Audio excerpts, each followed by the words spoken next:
না না যাবে না ফ্ল্যাশব্যাক। নমস্কার, কেমন আছে?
ছিলাম তো এই ভিডিওগুলো আমার বোন করে দিয়েছে, বিকজ আমি সেই টাইম পুজো করতে গেছিলাম।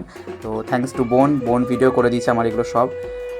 তো আমার বড় দাদু সে জল নিচ্ছে, ঘটে জল নিচ্ছে। নোংরা পুকুরটা প্রচুর নোংরা হয়ে গেছে, তাও কিছু করার নেই, আমাদের এখানে এই পুকুরটাই ভালো। তো জল টল নিয়ে এবার বাড়িতে চলে এসেছি, এবার ঘট চলে এসছে, পুরোহিত মশাই চলে এসছে, পাক্কা 11টার সময় চলে এসেছেন পুরোহিত মশাই। তো প্রায় 2টো নাগাদ আমি এসে দেখছি যজ্ঞ স্টার্ট হয়েছে, মানে আমাদের নিশিরাতে পুজো হয়, তোর উপরে ঘড়ি দেখতে পাচ্ছ 2টো প্রায় বেজে গেছে। তো মা কালী পুজো আমাদের নিশিরাত্রেই হয়। তো এবার যজ্ঞ আরতি শুরু হচ্ছে এখানে। আমার ঠাম্মা দাদু সবাই বসে রয়েছে এখানে। আর এই দিকে আমরা সবাই একসাথে কাঁথা কম্বল মুড়ি দিয়ে সবাই পুজো দেখছি। বেশিরভাগ জনই পালিয়ে গেছে ঘুমোতে, তো ব্যাস আমি আর কয়েকজন রয়ে গেছি। তো চলো এরপর পুজো টুজো হয়ে যাওয়ার পর প্রায় 3:30 নাগাদ আমরা চলে গেছি আমি আর কাকা মিলে স্টেশনে চা খাওয়ার জন্য। তোমরা এখনও দেখতেই পাচ্ছ স্টেশনের চায়ের দোকানই খোলেনি, মানে এতটা কোনো ভোর হয়নি। তো তাই হোক, তাও আমরা একটু ওই কাকুকে পিছন দিক থেকে বলে পিছন দিক থেকে চা নিলাম। ফাইনালি চাটা এই স্বাদের ভাগ হবে না অ্যাকচুয়ালি, দারুণ। চাটা ফিনিশ করি, ব্লগটা দেখতে থাকো। পরের দিনে যে বাসি পুজো হয় সেই পুজোর পুরোহিত চলে এসেছেন 10টা নাগাদ। আজকে তোমার এখনও অমাবস্যা ছাড়েনি, সেহেতু আমরা 2টোর পরই ঘট বিসর্জন করতে পারবো। তো যাই হোক, এখন পুজোটা হয়ে যাচ্ছে, খুব ভালো লাগছে। তো দেন পুজো হয়ে যাওয়ার পর সেই দিনের খাবার, দুপুরে খাবারের মেনুতে ছিল তোমার অনেক কিছুই ছিল, বাট আমি সেদিনও খেতে পারিনি, কেন কে জানে। এই 3 দিন উপোস করার পর খাওয়া যায়। তো যাই হোক, সবাই এখানে খাওয়া দাওয়া করছে। তো দেন 2টোর পর আমরা গেলাম বাড়ি বিসর্জন করার জন্য। তো দাদু এবার ঘট নিয়ে নামছে। জলের অবস্থা আমরা দেখতেই পাচ্ছ, কত নোংরা মূর্তি বিসর্জন হয়েছে। কিন্তু আমাদের কাছাকাছি এই একটাই পুকুরের জন্য আমাদের এখানেই সব কিছু, যা ঠাকুরের যে সমস্ত কাজকর্ম সেগুলো এখানেই করা হয়।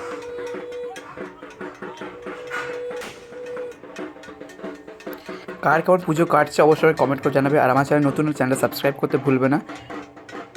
আর আমাকে ইনস্টাগ্রামে ফলো করতেও ভুলবে না, লিঙ্ক ডেসক্রিপশন বক্সে রয়েছে। তো এবার দাদু এখানে ঘট বিসর্জন করে দেওয়ার পর